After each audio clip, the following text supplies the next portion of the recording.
Welcome back, Chapter 49, Wednesday, July 19th, 2017.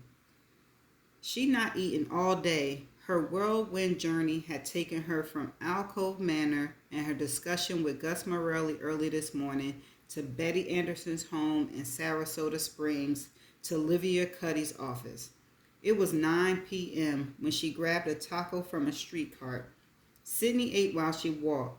She promised to keep Detective Morelli abreast of any developments, and after a 10-minute walk, she found herself again in the lobby of Alcove Manor. She checked in at the front desk and found her way back to room 232, where her day had started. Gus was sitting in the bedside chair, more put together tonight than he had been when he lay in his bed this morning. Sydney took a quick glance at the prosthetic leg that hung from his right hip and bent at the knee to reach the floor. She knocked from the doorway. "Sorry, is it too late?" Gus waved her in. "I didn't expect you back today." "I promised I'd show you what I had on Julie and Chris, and with the day I've had," Sydney said, "I could use another set of eyes." Sid pulled a thick file folder from her purse. It was the same information on Julian that she had given to Olivia Cuddy weeks ago when the doctor agreed to help with her documentary. The file felt more sinister now than it had then, when Sydney hoped to find enough evidence hidden in the pages to free Grace. She put it on his bedside table.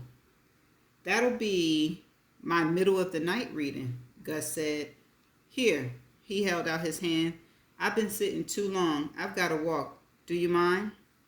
"Of course," Sydney said, hurrying to his side and helping him stand. "Got the cancer bug," Gus said. "It was me or my leg. For some reason, I chose me. I'm still getting used to this goddamn thing. But you should have seen me a month ago." With Sydney holding his hand, Gus took 3 impressive steps to his walker.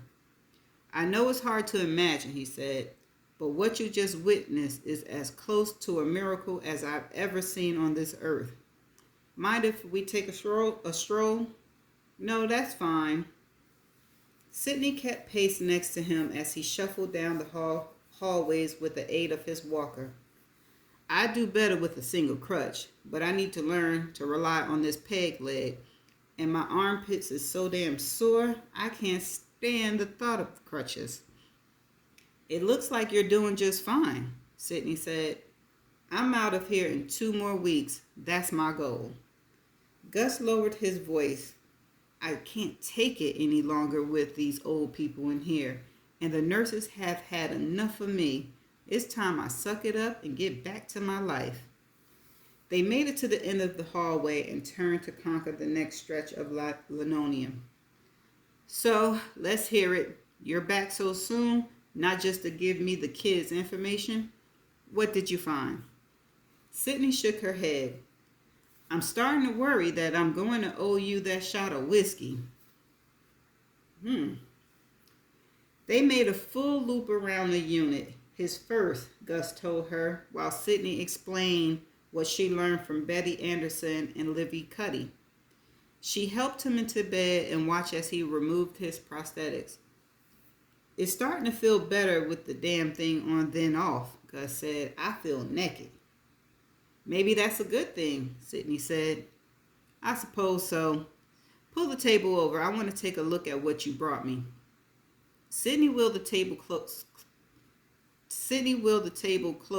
So that it rested above his bed. Gus went to work, paging through the file. In just a few minutes, he was lost in the details.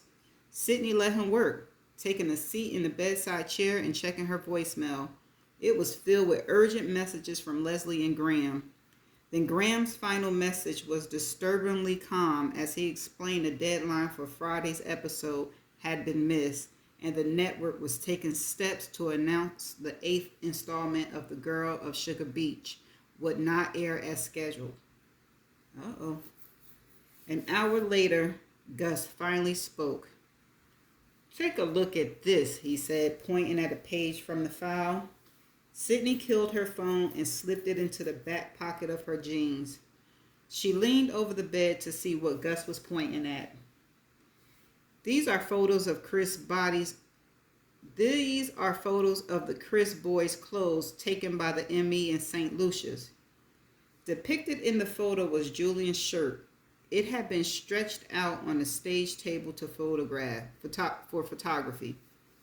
The collar was stained red. The blood? Sydney asked. No, Gus said, pointing to the bottom of the shirt. Sydney squinted. On the back of his shirt was a dirt mark in a horseshoe pattern. The smudge was faint and cut off by the bottom of the shirt. It says the body was in the ocean all night. I bet this stain was diluted by the salt water.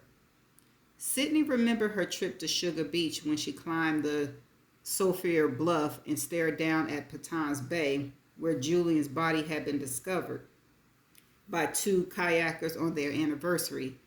It seemed like a lifetime ago that she made this initial trip to St. Lucia's. So much had happened to her career since she asked the island to tell her its story. Part of her wished she never listened. Here, Gus removed his reading glasses and hovered them over the photo to act as a magnifying glass. Sydney peered through them at the enlarged image that captured the mark on the back of Julian's shirt. I don't know, she said. What is it? A shoe print? Half of a shoe print, Gus said. He paged through the file until he found the photo of Julian's shorts. They were also drawn out across the staging table. He pointed to an error on the back of the shorts. The blemish on the seat of the short was even fainter than the one on the shirt.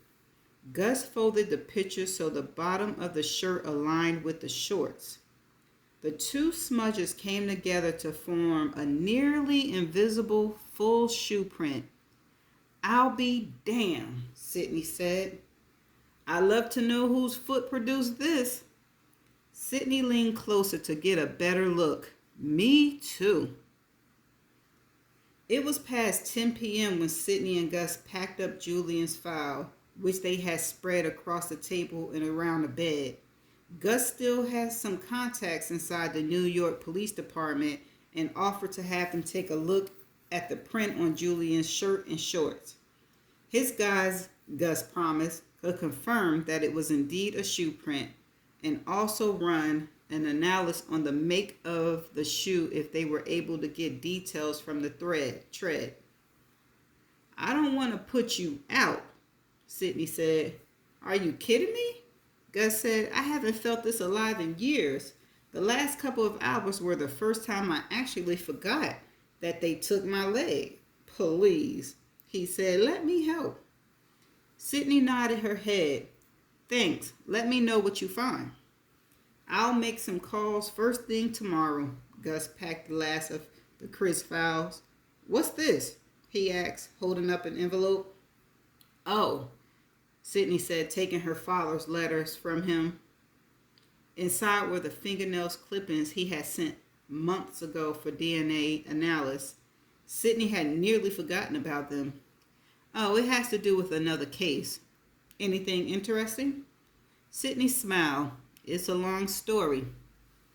I barely sleep at night, Gus said. I could use a good story to pass the hour. Maybe another time. This is a story best told over a couple of proper drinks. Now you're just teasing me. I haven't had a drop in months. And this far removed, I'm not sure I can go back to the hard stuff. How about we compromise with coffee? I'll buy. Sydney got the feeling he didn't want to be alone. The hallways had darkened and the floor was quiet. I saw a coffee machine down the hall. Now you're talking, Gus said. She returned a few minutes later with 2 steaming cups and sat back down in the bedside chair. You really want to hear this story? Sydney asked, holding up her father's letter. No doubt, Gus said. Stop me when it gets too bizarre. I was a homicide detective for 20 years. You won't be able to shock me. As the rehab facility shut down for the night, Sydney sat next to a stranger, and for the first time in her life, told the story of her father's conviction. Okay, now that's the end of chapter 49. All right, so what did this chapter bring us? It didn't bring us too much. Just the simple fact that Gus and Sydney are about to try to work together to prove or disprove whether Grace did it or not. But they did see that a shoe print was on his back.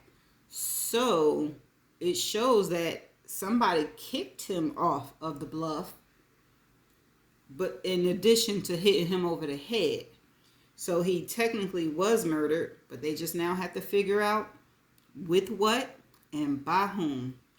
So that's what it was in this chapter. I'm going to see you in the next chapter. Bye for now.